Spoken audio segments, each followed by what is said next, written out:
அருமையான கர்த்தருடைய பிள்ளைகளே,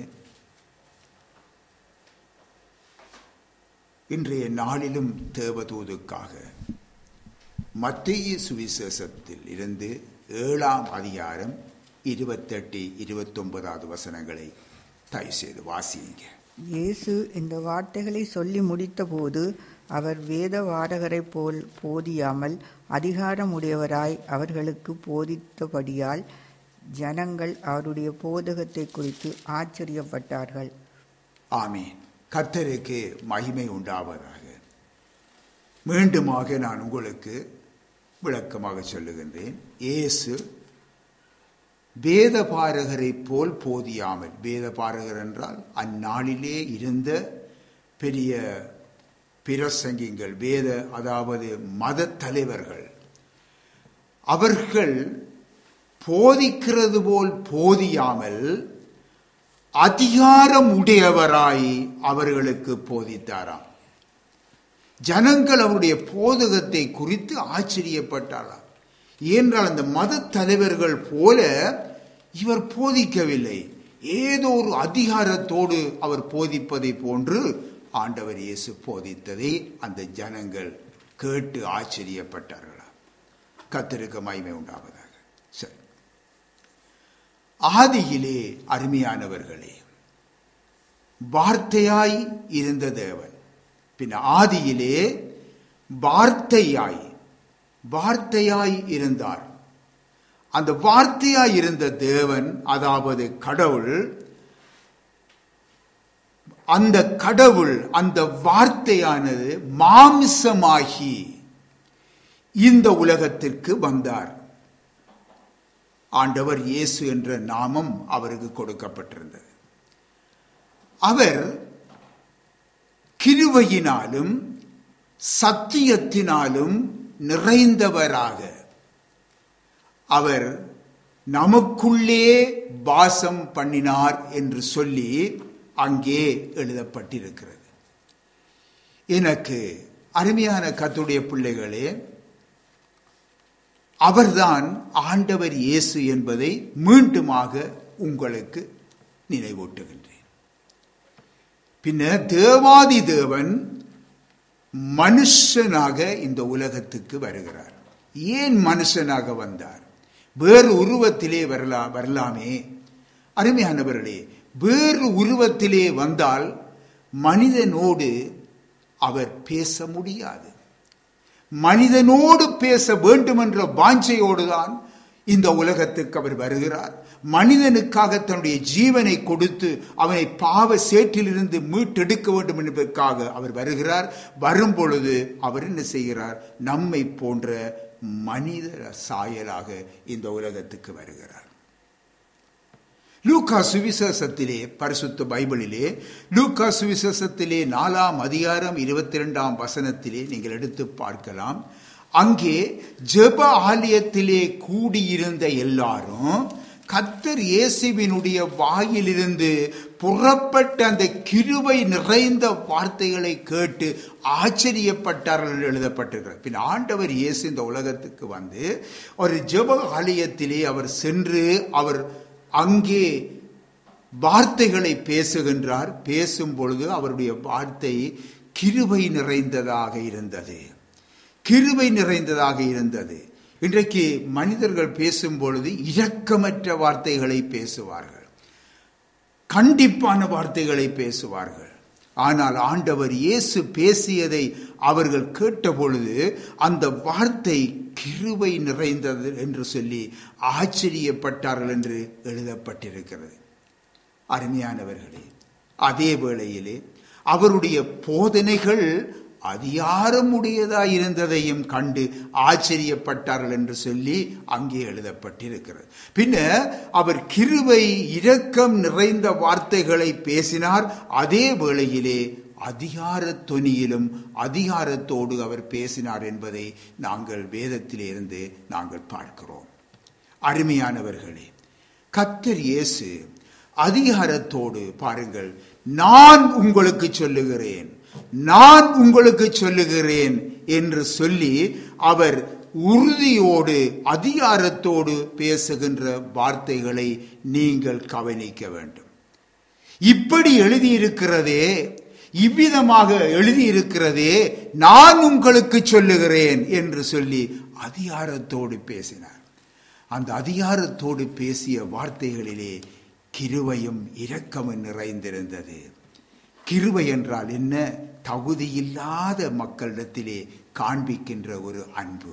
அருமையானவர்களே, யோவான் சுவிசேஷத்திலே 1 அதிகாரத்திலே 3வது வசனத்திலே நாங்கள் பார்க்கும் பொழுது என்ன எழுதப்பட்டிருக்கிறது என்று பார்க்கும் பொழுது, ஆண்டவர் இயேசு கிறிஸ்துவை குறித்து அங்கே தெளிவுபடுத்தப்படுகிறது. என்ன தெரியுமா? சகலதும் அவர் மூலமாய் உண்டாயிற்று. அருமையானவர்களே, சிலர் சொல்லுவார்கள் ஆண்டவர் இயேசு கடவுள் இல்லை, அவர் ஒரு மனிதன்தான் என்று சொல்லுவார்கள். இன்றைக்கு 2000 ஆண்டுகளுக்கு முன்பாக வந்த தெய்வம்தான். ஆனால் நாம் வணங்கும் தெய்வம் ஆதியும் அந்தமுமாய் இருக்கிறது என்று சொல்லி பேசுவார்கள். நாங்கள் பேச கேட்டிருக்கிறோம். ஆம் அருமையானவர்களே, தெய்வம் ஆதியும் அந்தமுமானது என்பது உண்மை. அதற்கு முடிவும் இல்லை, தொடக்கமும் இல்லை தெய்வத்துக்கு. ஆனால் அந்த தெய்வத்தை அறியாமல் இன்றைக்கு ஜனங்கள் இவ்விதமாக பேசுவதுண்டு. அந்த தெய்வம்தான் இந்த உலகத்திற்கு இயேசு என்ற நாமத்தோடு இறங்கி வந்திருக்கிறார் என்பதை அறியாமல் இருக்கிறார்கள்.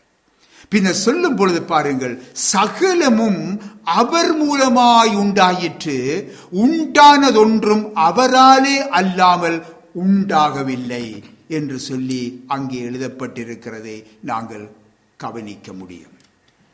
அனைத்தும் அவருடைய வார்த்தையினால் உண்டாக்கப்பட்டன.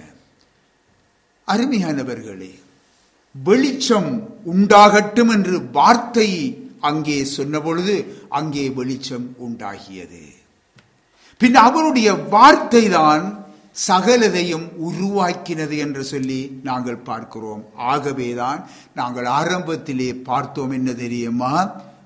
வார்த்தை, ஆதியிலே வார்த்தை இருந்தது, அந்த வார்த்தை தேவனாயிருந்தது.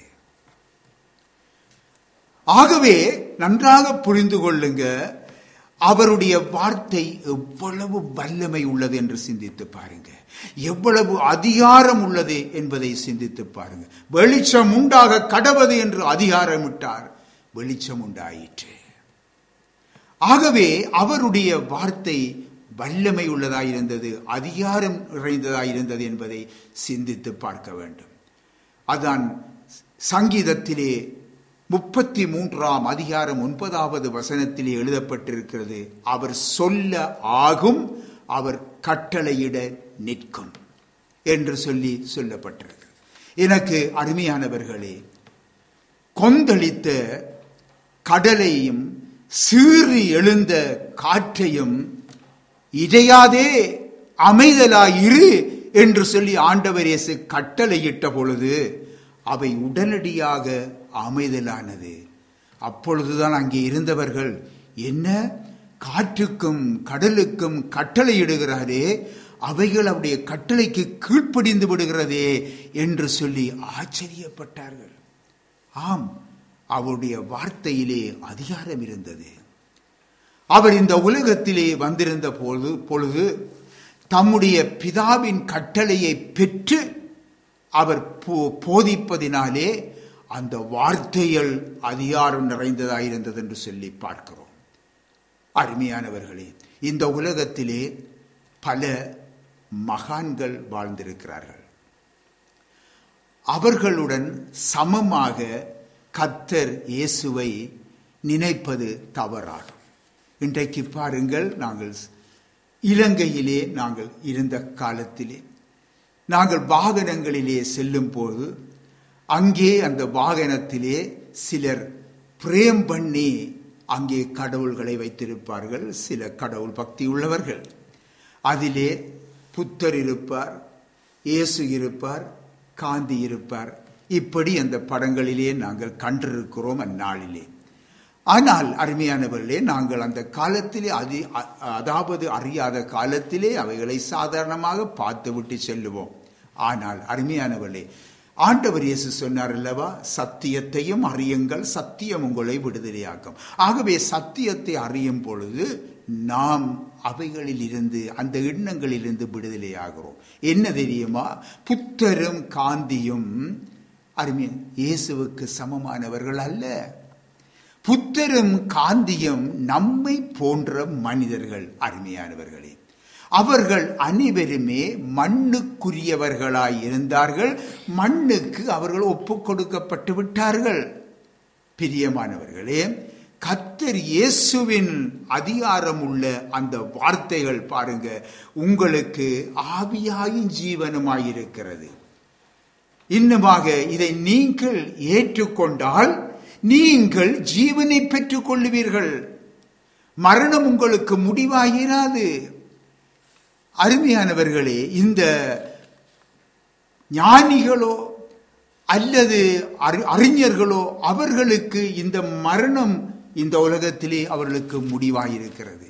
ஆனால் ஆண்டவர் இயேசு கிறிஸ்துவை விசுவசிக்கிறவர்களுக்கு இந்த உலகத்திலே மரணம் முடிவல்ல, அவர்களுடைய வாழ்க்கையின் ஆரம்பம். அருமையானவர்களே, இந்த நிச்சயத்தை கர்த்தர் இயேசுவே தந்திருக்கிறார். ஆகவேதான் இன்றைக்கு நாம் நம்மை சந்திக்கும் ஒவ்வொருவருக்கும் பரிசுத்த வேதாகமத்தை கொடுக்கிறோம், வாசியுங்கள் என்று சொல்லுகிறோம். ஆண்டவர் இயேசு கிறிஸ்துவை குறித்து நாங்கள் அறிவிக்கிறோம், ஆலோசனை சொல்லுவதுண்டு.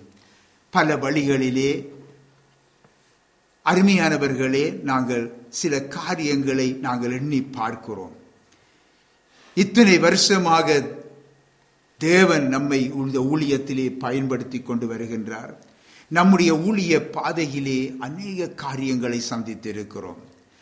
பல வழிகளிலே நாங்கள் சென்று கொண்டிருந்திருக்கிறோம். பல வகை மனிதரை சந்தித்திருக்கிறோம். அருமையானவர்களே, அவர்கள் ஜீவனுள்ள கடவுளை அறியாமல் தங்கள் வழிகளிலே சென்று கொண்டு இருந்தவர்கள், மரண பாதையிலே சென்று கொண்டு இருந்தவர்கள். அருமையானவர்களே, அவர்கள் மட்டுமல்ல, அது மட்டுமல்ல, பலர் நோய் பிணிகளினாலே வாடினார்கள். கண்ணீர்கள், கவலைகள், இன்னுமாக பலவிதமான அடிமைத்தனங்கள், மதுபானங்கள், போதை வஸ்துகள் அடிமைத்தனங்களிலே சிக்கொண்டு அவர்கள் விடுதலை பெற முடியாமல், அருமையானவர்களே, இன்னுமாய் குடும்ப சமாதானம் இல்லாதவர்களாய் அவர்கள் காணப்பட்டார்கள். அருமையானவர்களே, ஆனால் அப்படிப்பட்டவர்களுக்கு நாங்கள் இந்த விடுதலையின் சுவிசேஷத்தை அன்றைக்கு கூறி, நானே வழி என்ற அந்த இயேசுவை அங்கே காண்பித்ததினாலே இன்று அருமையானவர்களே, அவர்கள் வேதனைகள் எல்லாம் நீங்கி, சுமைகள் நீங்கினவர்களாய் இன்றைக்கு பரிசுத்த பைபிளை அவர்கள் சுமந்து திரியும் ஒரு பாக்கியம் பெற்றவர்களாய் இன்றைக்கு காணப்படுகிறார்கள். கர்த்தருக்கு மகிமை உண்டாவதாக.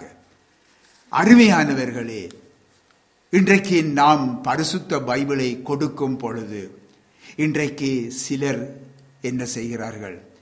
ஐயோ, இது எனக்கு வேண்டாம், இது பரிசுத்தமானது, எங்கள் வீட்டிலே இதை வைத்திருப்பதற்கு நாம் தகுதி இல்லை, அது ஒரு சர்ச்சிலே இருக்க வேண்டும் அல்லது ஒரு போதகர் வீட்டிலே இருக்க வேண்டும் என்று சொல்லி என்ன செய்கிறார்கள்?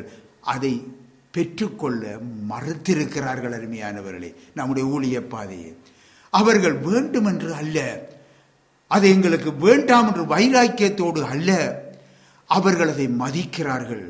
அது ஒரு பரிசுத்தம் நிறைந்தது.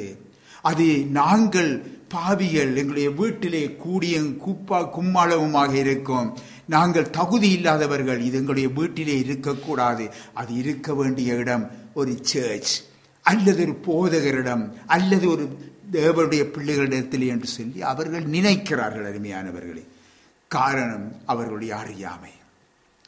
இவ்விதமானவர்களுக்கு நாங்கள் சத்தியத்தை சொல்லி அறிய வைத்திருந்தவர்கள் ஏராளம். அருமையானவர்களே, இந்த குற்ற உணர்வை நாங்கள் மதிக்கிறோம். அப்படிப்பட்ட குற்ற உணர்வை நாங்கள் மதிக்கிறோம். உங்களை இந்த குற்ற உணர்விலே இருந்து அருமையானவர்களே விடுதலையாக்கி மகிழ்ச்சி நிறைந்த அந்த வாழ்வை தருவது என்ன தெரியுமா? அந்த பரிசுத்த பைபிள். அதை நாம் அறிந்து கொள்ள வேண்டும். அருமையான பிள்ளைகளே, அருமையான நண்பர்களே, பரிசுத்த பைபிளை சுமப்பது, வாசிப்பது போதகர்கள், வேலையற்றவர்கள், வறுமையிலே வாழுகிறவர்கள் அல்லது வீட்டிலே வயது சென்று சும்மா இருப்பவர்கள் என்று நினைக்கிறீர்களா? இல்லை. இவர்களுக்குத்தான் பைபிள் வேண்டும், இவர்கள்தான் பைபிளை வாசிப்பதற்கு ஏற்றவர்கள், நாமோ அதற்கு தகுதி இல்லை என்று நினைக்கிறீர்களா? அருமையானவர்களே, நன்றாக புரிந்து கொள்ளுங்க.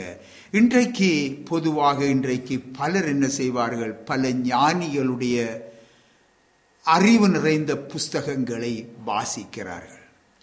இன்னுமாக கல்விமான்கள் எழுதிய புத்தகங்களை வாசிக்கிறார்கள். அது நாங்கள் தவறு என்று சொல்லவில்லை.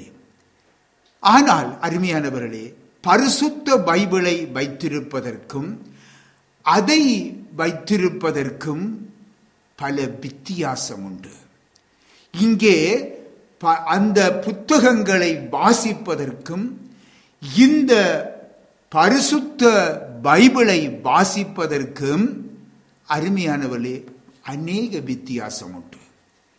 ஆகவே ஒன்றை தெரிந்து கொள்ள வேண்டும், அவைகளை வாசிப்பது மட்டும் போதும், இது வாசிப்பது தேவையில்லை என்று விலக்கி விடுவதுதான் கூடாது.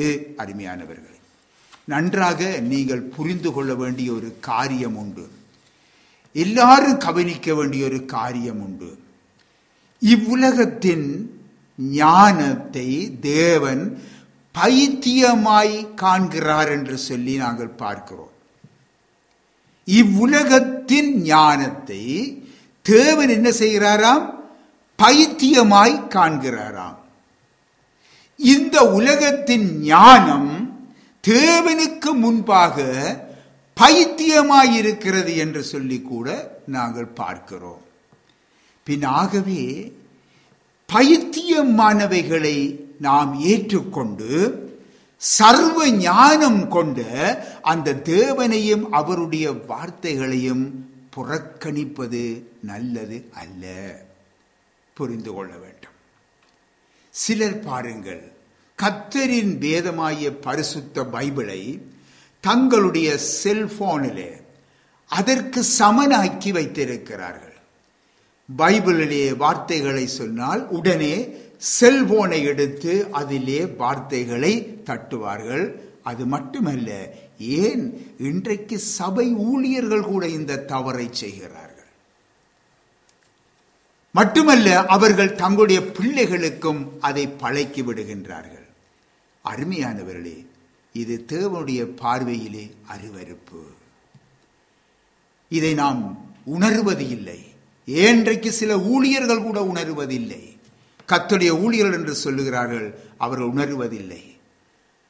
அவர்கள் பிரசங்க பீடத்திலே வந்து நிற்கும் பொழுது அவருடைய பொக்கெட்டுக்குள் கூட அந்த செல்போன் இருக்கும். அவருடைய பீடத்தின் மேல் செல்போன் இருக்கும். அருமையானவர்களே, இந்த செல்போன் நாமளும் வைத்திருக்கிறோம். ஆனால் எங்கே? இந்த இடத்திலே இருக்காது.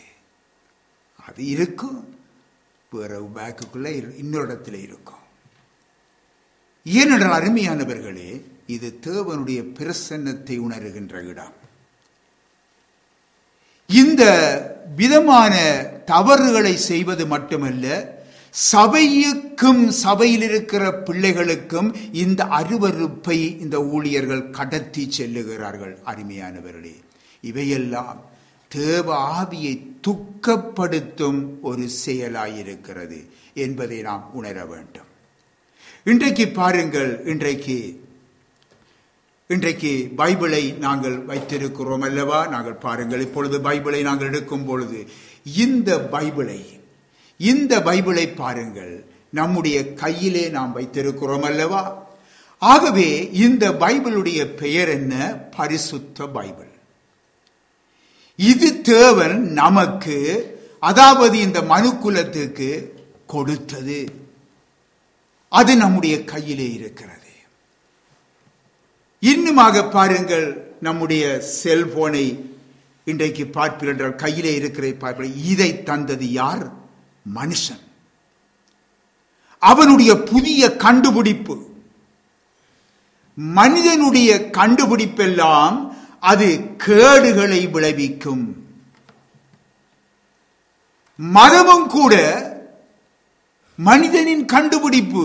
அருமையானவர்களே, அதை நாம் புரிந்து கொள்ள வேண்டும், ஆழமாய் சிந்திக்க வேண்டும். ஆகவே இதை பரிசுத்தம் என்று சொல்ல முடியுமா? இந்த செல்போனை கையில வைத்துக்கிற செல்போனை, நான் பாக்கெட்டுகளை வைத்துக்கிற செல்போனை, அதிலே நாம் வைத்து பைபிள் வசனம் பார்க்கிறோம் என்று சொல்லுகிற அந்த செல்போனை பரிசுத்தம் என்று சொல்ல முடியுமா? பரிசுத்த பைபிள் மனுஷன் ஜீவனை பெற்றுக்கொள்ள உதவுகிறது. செல்போன் மரணத்துக்கு நேராக வழி நடத்துகிறது. நீங்கள் புரிந்து கொள்ள வேண்டும். அது உங்கள் வழிகளை தாறுமாறாக்கும். ஆனால் பரிசுத்த பைபிளோ தாறுமாறான நம்முடைய வாழ்க்கையை ஒருமைப்படுத்துகிறது, ஒன்று சேர்க்கிறது. நீங்கள் தேவாலயத்துக்கு வரும்பொழுது கர்த்தருடைய வேதமாகிய பரிசுத்த பைபிளை நீங்கள் கையிலே கொண்டு வர மறக்கக்கூடாது. ஆலயத்துக்குள்ளே வந்திருக்கும் பொழுது நாங்கள் செல்போனை வைத்து நாங்கள் பார்த்து கொண்டிருக்க கூடாது.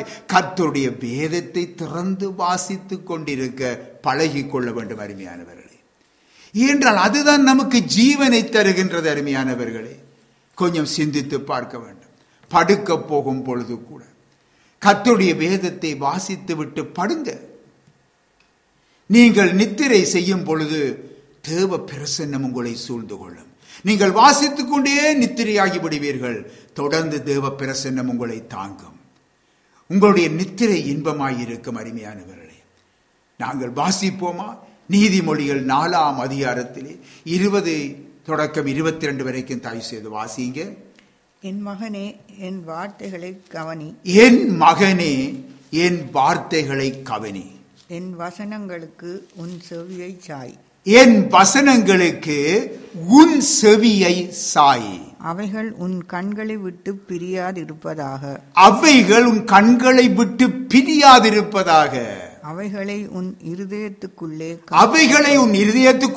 காத்துக்கொள்.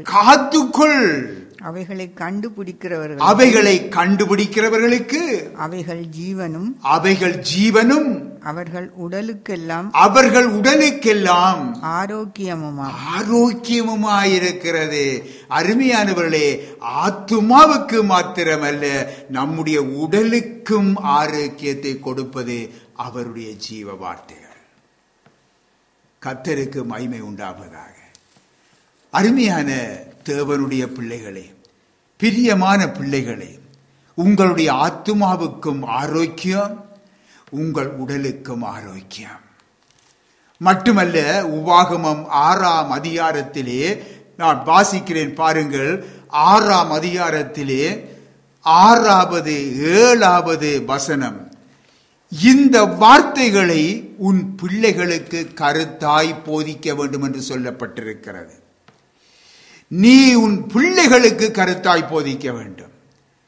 நீ உன் வீட்டில் உட்கார்ந்திருக்கிற போதும், வழியிலே நடக்கிற போதும், படுத்து கொள்ளுகிற போதும் அவைகளை குறித்து நீ பேச வேண்டும் என்று கட்டளை பெற்றிருக்கிறோம். கீழ்ப்படிந்தால் இவை அனைத்தும் நமக்கு ஒரு பரவசமான செய்தி. அருமையானவர்களே, இல்லை என்றால் நம்முடைய ஆத்துமா சமாதானத்தை இழந்துவிடும். எனக்கு அருமையானவர்களே, அப்படியேதான் நம்முடைய சரீரமும் இளைப்பாறுதலையும் இழந்துவிடும் என்று நீங்கள் அறிந்து கொள்ள வேண்டும். சில பேர் செல்போனோடையே படுக்கிறாக்கள் இருக்கிறாங்க. அதே பார்த்து கொண்டு நித்திரையாக போற ஆக்களும் இருக்கத்தான் செய்கிறாங்க. ஆனால் பிள்ளைகளுக்கு கற்றுக்கொள்ளுவதில்லை, பிள்ளைகளை கண்டிப்பதில்லை. அருமையானவர்களே, அவர்களும் என்ன செய்கிறார்கள்? நாடவிலே அப்படியே அழிவின் பாதைக்கு அங்கே சென்று விடுகிறார்கள். ஆண்டவர் இயேசு சொன்னார், மனுஷன் அப்பத்தினால் மாத்திரமல்ல தேவனுடைய வாயிலிருந்து புறப்படுகின்ற ஒவ்வொரு வார்த்தையினாலும் பிழைப்பான் என்று சொல்லியிருக்கிறார் அல்லவா? பிரியமானவர்களே, சகோதரரே, சகோதரிகளே, நண்பர்களே, தேவனுடைய ஜனமே, உலகத்திலே உங்களுக்கு உபத்திரவம் உண்டு, வியாதி உண்டு, துன்பம் உண்டு, துயரங்கள் உண்டு. கர்த்தரின் வேதத்திலே முன் அறிவிக்கப்பட்டபடி அருமையானவர்களே, தேசங்கள் எங்கும் வேதனைகள் பெருகிக் கொண்டுதான் இருக்கிறது. அது தற்செயலாக நடக்கிற காரியம் அல்ல. வேதத்திலே ஆண்டவர் பைபிளிலே சொன்ன காரியங்கள் தான் இன்றைக்கு நடந்து கொண்டு இருக்கிறது அருமையானவர்களே.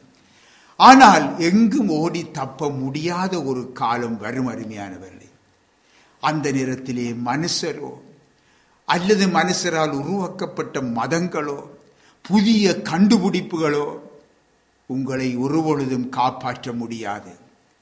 அது உங்களுக்கு ஆறுதல் தர முடியாது. ஆனாலும் தேவனுடைய வார்த்தை மட்டும் உங்களை நிச்சயமாக காத்துக்கொள்ளும் வல்லமையுடையது. ஆண்டவர் இயேசு சொன்னார், வானமும் பூமியும் அழிந்து போகும், என்னுடைய வார்த்தையில் ஒரு துளி சொல் கூட அழிந்து போகாது என்று சொல்லி சொன்னார். அருமையானவர்களே, அந்த ஆண்டவர் இயேசுதான் சொன்னார், வானத்திலும் பூமியிலும் சகல அதிகாரங்களும் எனக்கு கொடுக்கப்பட்டிருக்கிறது. ஆகவே கர்த்தர் எந்த நேரத்திலும் எந்த சூழ்நிலையிலும் அந்த அதிகாரத்தோடு அவர் பேச வல்லவராயிருக்கிறார். உங்களை நெருங்கி வருகின்ற ஆபத்துக்கள் உங்களை நெருங்கி வரும் பொழுது அருமையானவர்களே, நீங்கள் அவரையே நம்பி இருப்பீர்கள் என்றால் ஆண்டவர் இயேசு தன்னுடைய அதிகார வார்த்தையினாலே என் பிள்ளையை விட்டு விலகி போ என்று சொல்லும் பொழுது அது அந்த பிள்ளையை விட்டு விலகி போகும். அருமையானவர்களே, அவருடைய வார்த்தை அதிகாரம் நிறைந்தது. அவர் இந்த உலகத்திலே ஊழியம் செய்த நாட்களிலே, ஆண்டவர் இயேசு ஊழியம் செய்த நாட்களிலே மனுஷருடைய பாவங்களை மன்னிக்கும் அதிகாரம் உடையவராயிருந்தார். ஏன்? அவர் தேவனாய் இருந்தார் என்பதற்கே அதே சான்றாக இருக்கிறது. அவர்தான் தேவன் என்பதை அந்நாளிலே அவர்கள் அறியாமல் போய்விட்டார்கள். அருமையானவர்களே, அப்படியாயின் இயேசு யார் என்பதை புரிந்து கொள்ள முடிகிறதா? பாவங்களை மன்னிக்க அவருக்கு அதிகாரம் இருந்தது. பரிசுத்த பைபிளிலே மத்தேயு சுவிசேஷம் 9ஆம் அதிகாரம் 1 தொடக்கம் 6 வரை நீங்கள் வாசித்து பாருங்கள். அங்கே பாருங்கள், ஒரு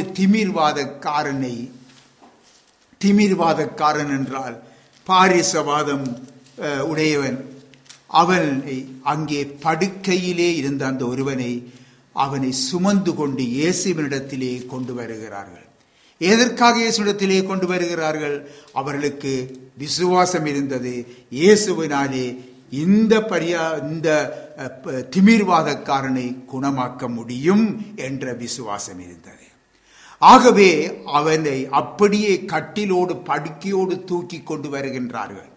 அங்கே கொண்டு வந்து இயேசுவின் முன்பாக வைக்கிறார்கள்.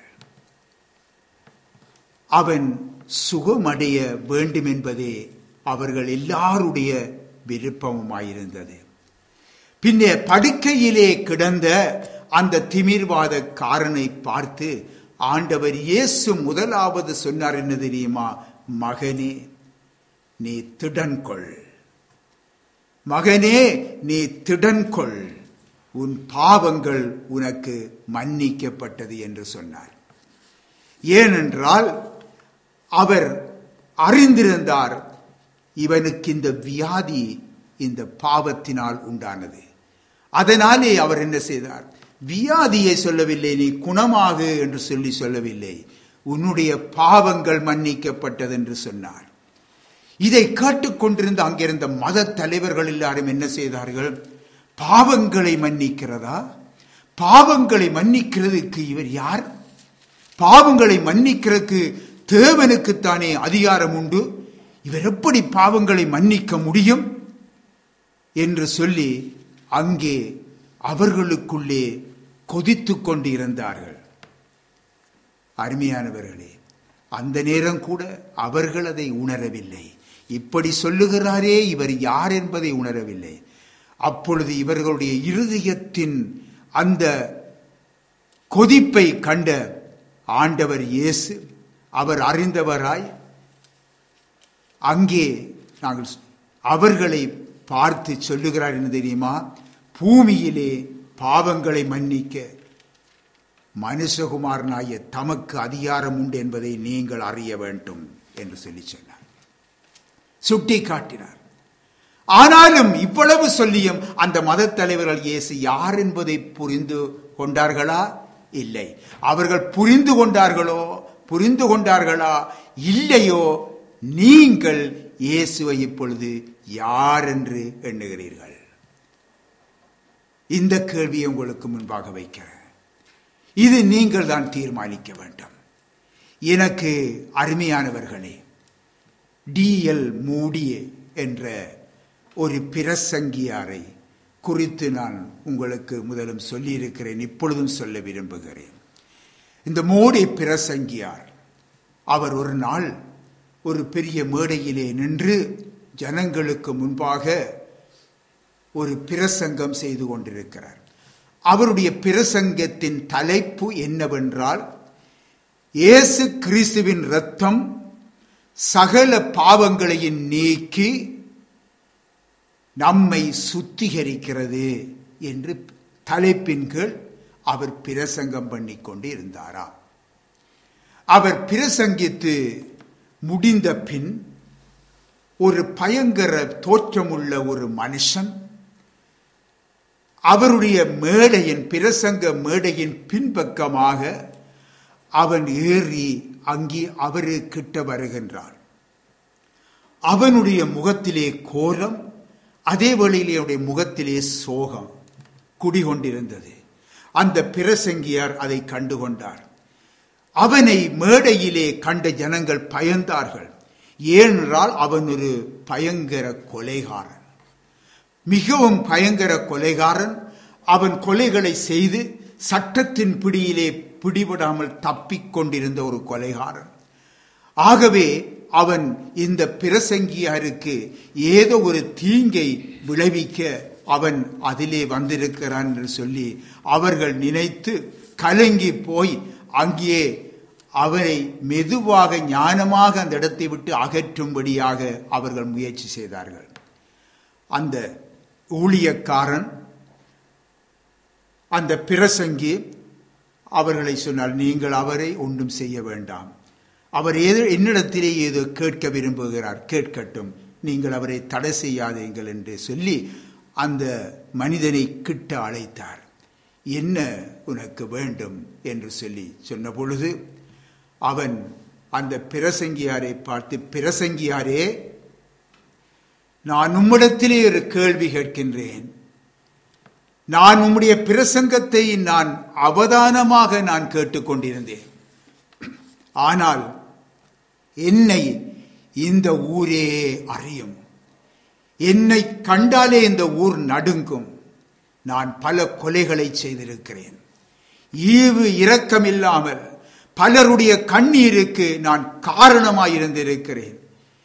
ஆனால் நீர் பிரசங்கித்த இந்த இயேசுவின் இரத்தம் என்னுடைய இந்த பாவங்களை மன்னிக்குமா என்று கேட்டார். அப்பொழுது அந்த பிரசங்கியார், சகோதரனே, உன்னுடைய பாவங்களுக்காகவும் தான் இந்த இயேசு தன்னுடைய இரத்தத்தை சிந்தி இருக்கிறார் என்று சொல்லி கூறினாராம். மீண்டுமாக அவன் அவரோடு பேசத் தொடங்கினான். பிரசங்கியாரே, நான் எத்தனையோ பேருடைய வாழ்க்கையை நான் கெடுத்திருக்கிறேன். ஒரு கொடிய மிருகத்தை பார்க்கிலும் ஒரு மிக மோசமான ஒரு மிருகமாக நான் அவர்களோடு நடந்திருக்கிறேன். எத்தனை கொள்ளைகள், பலரை இரக்கமற்ற விதமாக அடித்து அவர்களை துன்பப்படுத்தி இருக்கிறேன். இப்பொழுது சொல்லும் பிரசங்கியாரே, என்னுடைய இந்த பாவத்தை நீர் பிரசங்கித்த இந்த இயேசுவின் இரத்தம் மன்னிக்குமா என்று சொல்லி கேட்டார். அப்பொழுதும் அந்த பிரசங்கியார் அமைதலோட, சகோதரனே, உன்னுடைய இந்த பாவங்களுக்காகவும் தான் நான் பிரசங்கித்த இயேசு தம்முடைய இரத்தத்தை சிந்தினார் என்று சொல்லி சொன்னார். இப்பொழுது அவன் மீண்டுமாக அந்த பிரசங்கியார்கிட்ட, பிரசங்கியாரே, நான் ஒரு சரியான குடிகாரன், மிகவும் ஒரு மயக்கமான நிலையிலே நான் எப்பொழுதும் காணப்படுவேன். நான் ஒவ்வொரு நாளும் நான் குடித்துவிட்டு வெறித்துவிட்டு நல்ல போதையிலே நான் என்னுடைய வீட்டுக்கு போவேன். என்னுடைய தாயோ தன்னுடைய வயதான நேரத்திலும் தன்னுடைய இயலாத நிலையிலும் என்னுடைய மகன் வருகிறானே என்று சொல்லி அவர் நல்ல சாப்பாடுகளை சமைத்து வைத்திருப்பார். நான் போகும் பொழுது அவ எனக்கு இந்த சாப்பாடுகளை போட்டுக்கொண்டு தருவார். பிரசங்கியாரே, அந்த சாப்பாட்டை நான் காலினாலே அடித்து தூக்கி வீசி அவளை கெட்ட வார்த்தையினாலே என் தாயை பேசி நான் இவ்விதமாக கொடுமை நிறைந்தவனாயிருக்கிறேனே, இப்பொழுது சொல்லும், இந்த என்னை நீர் பிரசங்கித்த அந்த இயேசு கிறிஸ்துவின் ரத்தம் மன்னிக்குமா என்று கேட்டார். அப்பொழுது அவர் அவனை அணைத்துக் கொண்டு, மகனே, உன்னுடைய இந்த பாவத்துக்காகவும் தான் நான் பிரசங்கித்த இயேசு தன்னுடைய இரத்தத்தை சிந்தினார் என்று சொன்ன பொழுது அவன் அந்த இடத்திலே கதறி அழுதானான். அப்பொழுது அந்த பிரசங்கியாருடைய காலிலே விழுந்து கதறி, என்னை உங்களுடைய தேவன் இயேசு மன்னிக்க வேண்டும் என்று கதறி கேட்டபொழுது அவனுக்கு ஆறுதல் சொல்லி, உன்னுடைய மனஸ்தாபத்தை, உன்னுடைய வேதனையை ஆண்டவர் இயேசு அறிகிறார். நீ அவரை விசுவசித்தால் நிச்சயமாக உனக்கு ஒரு புதிய வாழ்வை தருவார் என்று சொன்ன பொழுது அந்த கொடிய மனிதன் அன்றே அவன் மனம் திரும்பி பிற்காலத்திலே அவன் ஒரு நல்லதொரு பிரசங்கியாக இயேசுவுக்கு சாட்சியாக வாழ்ந்தான் என்று சொல்லி சொல்லப்பட்டிருக்கிறது. ஆம், அருமையானவர்களே, நன்றாக கொஞ்சம் சிந்தித்து பாருங்கள். நீங்கள் எப்படிப்பட்ட பாவியாயிருக்கலாம்? இந்த பிரசங்கத்தை நீங்கள் கேட்கின்ற நீங்கள் எப்படிப்பட்ட ஒரு பாவியாக இருக்கலாம்? உங்களுடைய பாவத்தை மன்னிக்க அவர் அன்போடு உங்களை தம்மிடத்திலே அழைத்துக் கொண்டே இருக்கிறார். அருமையானவர்களே, அவரை நீங்கள் ஏற்றுக்கொள்ளும் பொழுது அவருடைய அதிகாரம் நிறைந்த வார்த்தை உங்களிடத்திலே வந்து உங்களுக்கு மன்னிப்பு அளிக்கும். அருமையானவர்களே, நம்முடைய ஊழிய பாதையிலே அநேக அனுபவங்களை சந்தித்திருக்கிறோம். 2 சம்பவங்களை மாத்திரம் நான் உங்களுக்கு இந்த இடத்திலே பகிர்ந்து கொண்டு நான் முடிக்க விரும்புகிறேன். அதாவது, ஒரு சகோதரி எம்மிடம் பேசிக்கொண்டிருக்கும் பொழுது ஒரு நாள் அவர் சொன்ன காரியம் என்ன தெரியுமா?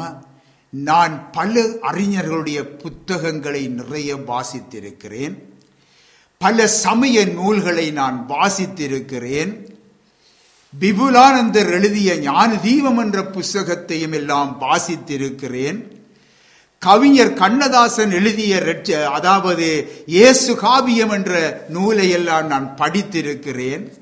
இப்படியெல்லாம் அநேக காரியங்களை எல்லாம் குறித்து நான் படித்திருக்கிறேன் என்று மேன்மை பாராட்டி கொண்டு இருந்தான். இவற்றையெல்லாம் மௌனமாக கேட்டுக்கொண்டு இருந்த நான், உங்களிடத்திலே சகோதரி ஒரு கேள்வி ஒன்றை கேட்கலாமா என்று கேட்டபொழுது, ஓம் கேளுங்க பாஸ்டர், எனக்கு எந்த கேள்வி என்றாலும் நான் உங்களுக்கு நிச்சயமாக நான் பதில் சொல்ல முடியும் என்று சொல்லி சொன்னார். அப்பொழுது நான் சொன்னேன், சகோதரி, நீங்கள் அநேக புஸ்தகங்களை அறிஞர்கள், ஞானிகள், கவிஞர்கள் இவருடைய நூல்களை எல்லாம் படித்திருக்கிறீங்க, வாசித்திருக்கிறீர்கள். ஆனாலும் எந்த ஒரு புஸ்தகத்தின் மூலமாவது நீங்கள் ஒரு பாவி என்பதை, அது மட்டுமல்ல நீங்கள் பரிசுத்தமாக வேண்டும் என்ற அவசியத்தையும் நீங்கள் அறிந்து கொண்டிருக்கிறீர்களா என்று கேட்டேன்.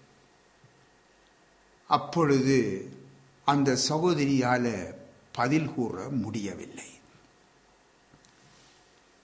காரணம், அந்த நூல்களை எழுதிய அறிஞர்கள், ஞானிகள், கவிஞர்கள், மகாத்மாக்கள் அனைவருமே பாவிகள். ஆகவே ஒரு பாவி எப்படி இன்னொரு பாவிக்கு விடுதலை கொடுக்க முடியும்? விடுதலை கொடுக்கிற ஆலோசனை கொடுக்க முடியும்? அவர்கள் பாவி, பாவத்துக்கு அவர்கள் அடிமை. அப்படிப்பட்டவர்கள் எப்படி மற்றவர்களை விடுதலையாக்க முடியும்? ஆகவே அப்பொழுது அந்த சகோதரி மௌனமாக இருந்தார். அப்பொழுது அந்த சகோதரிக்கு பரிசுத்த பைபிள் ஒன்றை அவரிடத்திலே கொடுத்து, நீங்கள் சகோதரி இதை கொண்டு சென்று நீங்கள் வாசியுங்கள், இதை நீங்கள் வாசியுங்கள். இது ஒரு முகம் பார்க்கும் ஒரு கண்ணாடி போன்றது. இதை நீங்கள் வாசிக்கும் பொழுது நீங்கள் யார் என்பதை நீங்கள் அதிலே பார்க்க முடியும் என்று சொல்லி அவரிடத்திலே கொடுத்தேன். ஆம் பிரியமானவர்களே, என்று அந்த சகோதரி குடும்பமாகவே இன்றைக்கு கிறிஸ்துவுக்கு ஊழியம் செய்கிறார். இப்படி அருமையானவர்களே, இன்னொன்றையும் கூறுகிறேன். ஒரு சகோதரனிடத்திலே நான் பேசிக் கொண்டிருந்த பொழுது அவர் ஒரு வாக்குவாதம் செய்பவராக காணப்பட்டார். எல்லா மதமும் ஒன்றுதான், நான் கிறிஸ்தவ கோயிலுக்கும் நான் போவது ஒன்றுதான், மரியாளில் நான் மிகவும் பக்தி, நான் எத்தனையோ பிரான்ஸ், இன்றைக்கு வேறு வேறு இடங்களுக்கும் யாத்திரை ஸ்தலங்களுக்கு எல்லாம் சென்றிருக்கிறேன். இன்னமாக அந்த புனித ஸ்தலம் என்று சொல்லுகிற இஸ்ரவேலுக்கெல்லாம் நான் போயிருக்கிறேன். இப்படியாக நான் எல்லா இடங்களுக்கு நான் சென்றிருக்கிறேன். ஆகவே எல்லா மதங்களும் ஒன்றுதான், நீங்கள் காட்டும் வழியும் ஒன்றுதான், நாம் போகின்ற வழியும் ஒன்றுதான் என்று ஏதோ எல்லாம் அவர் என்ன செய்தார், பேசிக்கொண்டே இருந்தார். அவரிடம் கதைக்க முடியுமா? ஏனென்றால் வாக்குவாதம் செய்வது கர்த்தருடைய வேதம் தடை செய்கிறது. பின்னர் நாம் பேசாமல் இருந்தோம். ஆகவே நாம் மௌனமாக இருந்த பொழுது இவரே எல்லாம் பேசி முடித்துவிட்டு என்ன செய்தார், என்னிடத்திலே கேட்டார், நீங்க என்ன சொல்றீங்க, நீங்க ஒன்றும் பேசாம இருக்கிறீங்க சரிதானே என்று கேட்டார். அப்பொழுது நான் அவரை பார்த்து, தம்பி, நீங்க கடவுளை தேடி பல இடங்கள் எல்லாம் போயிருக்கிறீங்க, எல்லா இடத்துலையும் போயிருக்கிறீங்க, நீங்க இதே சொல்லி இருக்கிறீங்க, எல்லா மதங்களும் உண்டு, எல்லாத்துக்கும் போயிருக்கிறேன், பல எந்த விதமான பாகுபாடும் இல்லாமல் போயிருக்கிறீங்க என்றெல்லாம் நீங்க சொல்லியிருக்கிறீங்க. இனி பல கிரிகைகள் எல்லாம் போய் செய்திருக்கிறீங்க, எல்லா கடவுளிடமும் சென்று நீங்க வழிபட்டு இருக்கிறீங்க. உங்களுடைய வாழ்க்கையிலே உண்டான மாற்றம் என்ன என்று கேட்டார். உங்களுடைய வாழ்க்கையிலே உண்டான மாற்றம் என்ன? உங்களுடைய பேச்சில மாற்றம் இருக்கா? உங்களுடைய சிந்தனையில மாற்றம் வந்திருக்குதா? உங்களுடைய நடக்கையில மாற்றம் இருக்குதா? உங்களுடைய கோபத்தில மாற்றம் இருக்குதா? நீங்க பிறந்த நாள் தொடக்க இன்று வரைக்கும் சிந்தித்து பாருங்க, உங்களுடைய குணத்தில, உங்களுடைய செயலில ஏதாவது மாற்றம் உண்டாயிருக்கண்டு. அவர் சிந்தித்தார். இல்லை என்று அவர் ஏற்றுக்கொண்டுட்டார். அப்பொழுதுதான் நான் பேசத் தொடங்கினேன், தம்பி, பாவிகளை ரட்சிக்க இயேசு இந்த உலகத்திற்கு வந்தார் என்று பரிசுத்த பைபிள் கூறுகிறது அல்லவா? ஆகவே நீங்கள் அவரிடம் வரும் எவரையுமே, அவர்கள் எப்படிப்பட்ட ஒரு பாவியாய் இருந்தாலும் அவர்களை அவர் ஏற்று அவருடைய பாவங்களை மன்னித்து ஒரு புதிய வாழ்வை கொடுக்கிறார் என்று சொல்லி அங்கே அவருக்கு சொன்னேன். அவர் ஒருவரே பரிசுத்தம் உள்ள தெய்வம். நான் பரிசுத்தராய் இருக்கிறது போல நீங்களும் பரிசுத்தராய் இருங்கள் என்று சொன்ன ஆண்டவர் இயேசு ஒருவர் தான். அருமையானவர்களே, தேவன் ஒருவர் தான். தேவன் சொன்னார், நான் பரிசுத்தர், நான் பரிசுத்தராய் இருக்கிறது போல நீங்களும் பரிசுத்தராய் இருங்கள் என்று. ஆகவே பரிசுத்தத்தை குறித்து பேச தகுதியுள்ள ஒரே தெய்வம் கர்த்தராகிய இயேசு என்று அவரிடத்திலே கூறினேன். அருமையானவர்களே, பிரியமானவர்களே, இப்படித்தான் இன்றைக்கு சிலர் தேவனுடைய பிள்ளைகள் கூட பல அறியாமையிலே இருக்கிறாங்க. ஒரு தடவை ஒரு சகோதரனுக்கு இந்த பட்டணத்திலே சென்று பைபிளை காட்டி ஆண்டவர் இயேசு கிறிஸ்துவை குறித்து அறிவித்தேன். அவர் சொன்னார், நான் ஒரு சபைக்கு நான் போய்கொண்டிருக்கிறேன், நான் அங்கே எல்லாம் நான் ஜெபிக்கிறேன் நான் என்று சொல்லி சொன்னார். சரி, நீங்கள் போனால் நல்லது, ஜெபிச்சால் நல்லது, சரி. ஆனால் நாங்கள் என்ற ஆண்டவர் இயேசு கிறிஸ்துவை குறித்து தான் உங்களோடு பேசுகிறேன் என்று சொல்லிவிட்டு அவர் என்ன செய்தார், நான் சொல்லிவிட்டு நாங்கள் வந்து விட்டோம். அருமையானவர்களே, அப்பொழுது அவர் என்ன செய்தார், ஒரு நாள் நானும் என்னுடைய மனைவியும் அந்த ஸ்டட்டுக்குள்ளே நாங்கள் ஒரு சீட்டிலே அமர்ந்து இருக்கிறோம். அந்த வழியாலே அவர் சைக்கிளில் வந்தவர் கண்ட உடனே இறங்கிவிட்டு அவர் என்ன சொன்னார் என்றால், எப்படி தம்பி சுகமா இருக்கிறான்? ஓம், சுகத்துக்கு என்ன எல்லாம் இருக்கிறோம், என்ன எனக்கு வேலையும் கிடைக்கதில்லை, பலவிதமான பிரச்சனைகள், கவலைகள், வேதனைகள். நீங்க வேற என்ன ஏன் பிரச்சனை, என்னத்துக்கு உங்களுக்கு இப்படி பிரச்சனை என்னென்று தெரியாது. அது எந்த விதியோ தெரியல. நான் எத்தனை சபைகளுக்கு எல்லாம் போனேன், எத்தனை தரம் சபைக்கு போய் வந்தனா, எத்தனை ஊழியக்காரங்கள் எல்லாம் வந்து எனக்கு தலையிலெல்லாம் கை வச்சு ஜெபிச்சாங்க, ஒன்றும் போகல. நான் கேட்டேன், திரும்பி உங்களிடத்திலே கேட்குறேன், அண்டைக்கு கேட்ட மாதிரியே, நீங்கள் இயேசு விட்ட போனீங்களா? ஓம் பாஸ்டர் நாங்கள் போய் அந்த ஊழியக்காரரை வச்சு தலையில் கையெழுத்து. நான் சொன்னேன், அது வேண்டாம், நீங்கள் இயேசு விட்டு போனீங்களா என்று கேட்டேன். சரியா? இப்படி அவளிடத்தில் இயேசு விட்ட இன்றைக்கு போகாம இன்றைக்கு ஊழியக்காரர் சபை என்று சொல்லி நம்பிக்கொண்டு இன்றைக்கு ஓடுகின்ற எத்தனையோ மக்கள் பாருங்கள், அவர்களும் ஒரு அறிவில்லாதவர்களாக இருக்கிறார்கள். நாங்கள் பிரசங்கிக்கிறோம் என்ன தெரியுமா, நீ இயேசுவிடத்திலே வா, உனக்கு நிச்சயமாக உனக்கு ஒரு விடுதலை உண்டு. அவர்கிட்ட தான் இரக்கம் உண்டு, தயவு உண்டு. அவர்தான் அதிகாரத்தோடு உன்னுடைய பிரச்சனைகளுக்கு கட்டளையிடுவார்.